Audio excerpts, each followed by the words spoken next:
Hey guys, this is Na here and welcome back to another video. In my long quest to gain understanding, for the first time I listened to Benjamin Netanyahu, the Prime Minister of Israel, about the Jews and their stay in the land of Israel.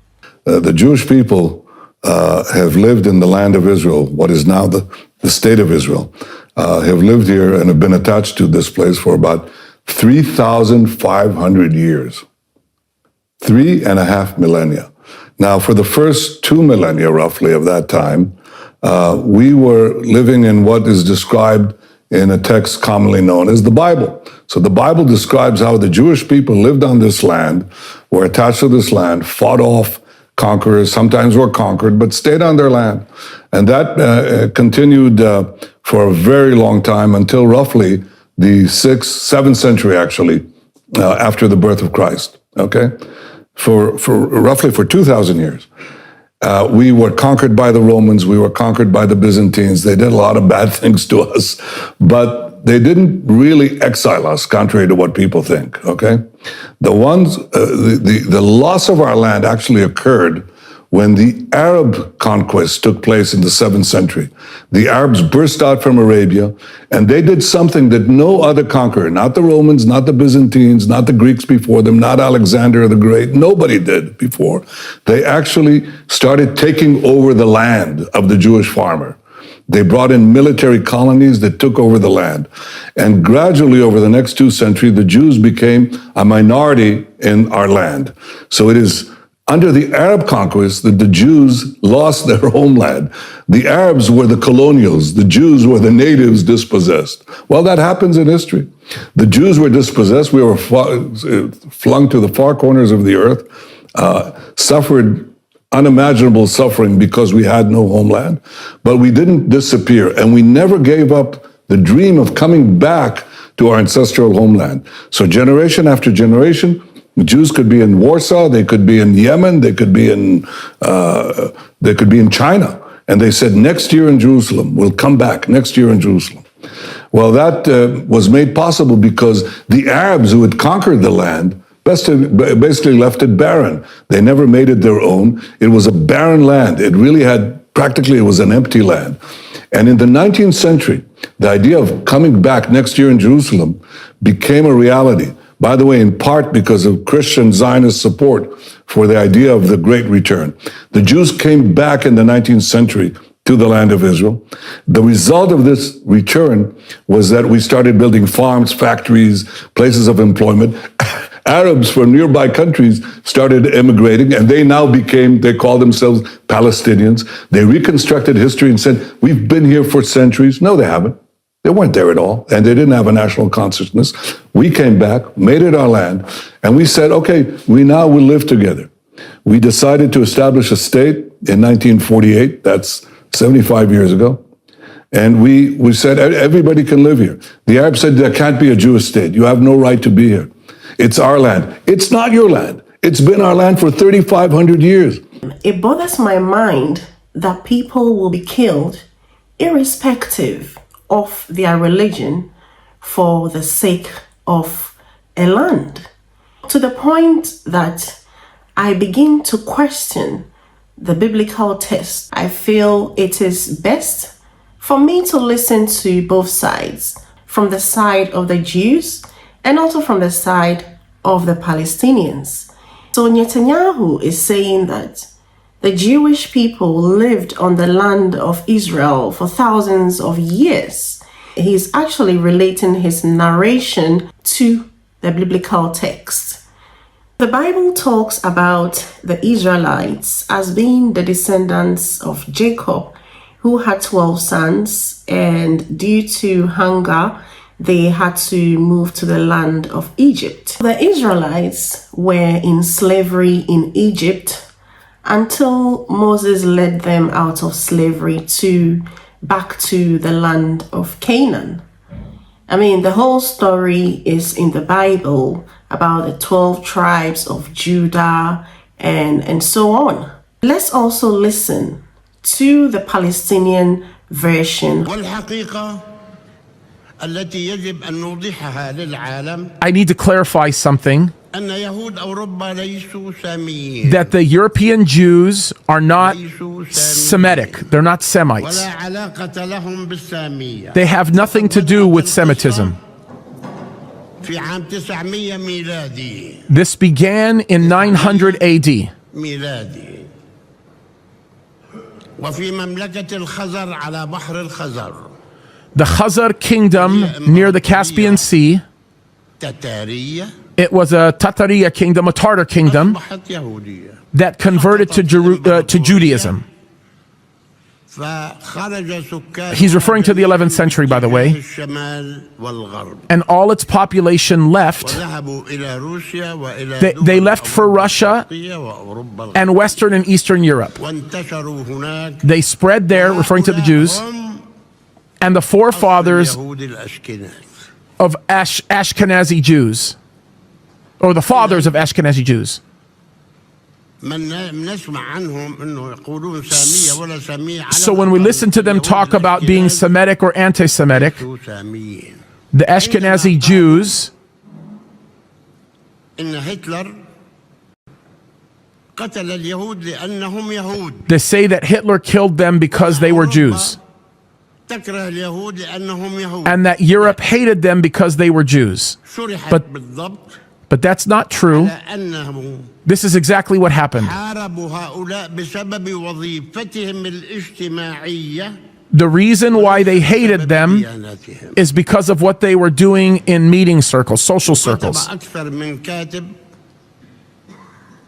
حتى كارل ماركس. Several authors like Karl Marx وقال wrote about this, بالضبط إن العداء هو and he exactly said كدين that the war between them was because بصفته Judaism الأسباب and their contribution in society, meaning they were bad people. يحارب هؤلاء الناس بسبب The Europeans fought against these people because of how evil they were, the Jews, which had to do with stealing from them, usury, money, that kind of thing. كان في الحرب العالمية الأولى شويش. Everybody knows that during World War I, Hitler وقال was a sergeant, إنه اليهود يعني حارب اليهود and he said the Jews were ripping people off, stealing from people, ripping them off. الربا والمال يعني يخربون من وجهة نظره هذا. In his view, the Jews were destroying everything around them. فنحن نريد And that's why he hated them, because they were sabotaging things. إنه لا سامية ولا He wanted to make a point clear that this wasn't about توجد هنا. Semitism or anti-Semitism. أما اليهود الشرقيون فهم ساميون. He says regarding the Eastern Jews, أصلهم من الجزيرة العربية. they originated from the Arab Peninsula, الأندلس وكلنا نعرف. and they're all familiar with this history, meaning that they believe this history. لم يخرج إلى النور إلا بموافقة. I missed what he said. I think something declaration. بين بلفور وويلسون. Oh, probably the Balfour Declaration between President Wilson. هناك اتفاق كامل على هذه الصيغة. They were in full agreement regarding how this was worded concerning the Jews being who they were. في وعد بلفور. So America was a partner in this declaration. إذا أردنا أن نقول من هو الذي اخترع لنا هذه. So he's asking who invented the Jewish state? He said Britain and America, not just Britain on its own. فرضت على عصبة الأمم. The U.S. was not even a member, عضواً في عصبة الأمم إطلاقاً. was not even a member of the League of Nations. ولكنها فرضت على العصبة أن تضع في ميثاق العصبة. And I think he says America forced the League of Nations to include their purposes in bringing the Jews in. يجب أن نتوجه إليه. So he's saying لنتهمه بأنه that we should accuse. وهو الذي آذانا وهو الذي. So he's saying the Jews are the enemy because they've taken away their homeland, and they're the ones that deserve to be accused because they took away the homeland. للإسرائيليين أو لليهود في في عام 1948. Oh, okay. Let me pause this. So I think let me go back. I believe that what he's saying here is he's saying that that America and Britain should be it should be their fault because of what they did in stealing the land from the Palestinians and giving it to the Jews. I believe that's exactly what he said. I'd have to go back and listen to it again, but I'm almost certain that that's what he said. So what I'm wondering is that the Bible is a good book. You know, it has so many morals in it. And the same Bible says that God is not the author of confusion. So if God is not the author of confusion, why is there so much confusion about this case? When I read this as a Christian and there's so much confusion around me, it really, really makes me wonder that should I look at the Bible text in another way? Should I look at it differently? That maybe I have some questions here. I have some questions that if God is not the author of confusion, why is he not just jumping in to solve the problem peacefully? Why is it that a gun needs to be used to kill people? Why is God not stepping in to solve the problem peacefully? And I think this question goes all round within our social circles. Another thing is, it makes me start to wonder, should I look at the Bible text differently? That sometimes, should I look at it in such a way that it is not supposed to be literally translated? These are questions that come to mind. And I have actually read on literature that gives different meanings to some Bible texts. That will be a conversation for another day. But these are my questions. And there is another thing also that interests me that I have come across in the Bible, which gives the definition of a Jew.